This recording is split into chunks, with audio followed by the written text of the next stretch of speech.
Assalamualaikum guys.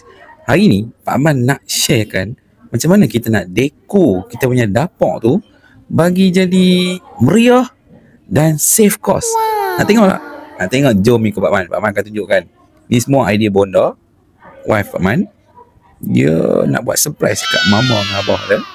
So sebelum dia bersalin, dia ada buat satu surprise. Jom tengok daripada ini ke ini. Macam mana? Jom Pak Man tunjukkan. Jangan lupa subscribe dan follow dan sharekan dekor yang simple ni kepada semua kawan-kawan, sebab murah dan mudah. Sangat-sangat simple. Nak happy, simple kan? Mula-mula hampa buka Shopee ataupun TikTok shop, hampa order lah binatang ni. Marble ni dia sebenarnya plastik yang tahan panas. Okey? Plastik yang tahan panas ni tak perlu guna simen, hanya guna gam saja. Hampa cuma buka belakang dia, betul hampa pelekat. Hampa susun ada elok, akan nampak macam marble ataupun marmar yang telah disusun. So kita dah buka, so kita bolehlah buat benda ni dengan elok. Okay. Hari tu wife Pak Man dia ada beli 20 keping. Nak tahu tak 20 keping ni harga berapa ringgit? Dia offer 20 keping hanya RM45. Berbaloi tak? Berbaloi.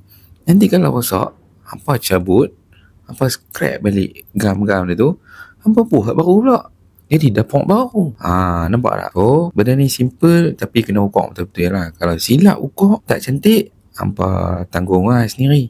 Tapi nak ukur tu simple lah. Semua orang boleh, budak kecil pun boleh lah. Tapi hasil dia memang TikTok lah. Macam pasang marmar dekat sudut dapur. Memang hasil dia, kita boleh tengok lah dia hasil dia. Jom, kita pulang pada hampa. Hampa nak susun bagi jarak-jarak sikit. Tak apa, aku hampa gamak nak bubur simen putih tu. Tapi bagi Pak Man tak perlu. Hampa susun rapat, minyak pun tak boleh nak masuk lah sebab rapat sangat. Kita buat dulu, kita ukur dulu, kemudian tepi-tepi tu kita kutip bagi kemas. Kita buat macam mana kita buh marmar. Jom kita tunjuk orang kuat kita.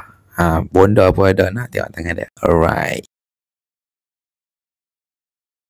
So daripada dapur lama kita boleh tukar ke dapur baru, dan kita boleh tukar pula ke dinding baru. Hanya kos dia RM45 saja. Mana nak cari? Boleh tukar tiap-tiap hari. RM45. Mana nak cari? Boleh buat dan boleh suggest kat kawan-kawan. Okay, ciao dulu. Jangan lupa subscribe dan follow Pak Man. Maka terjadilah surprise.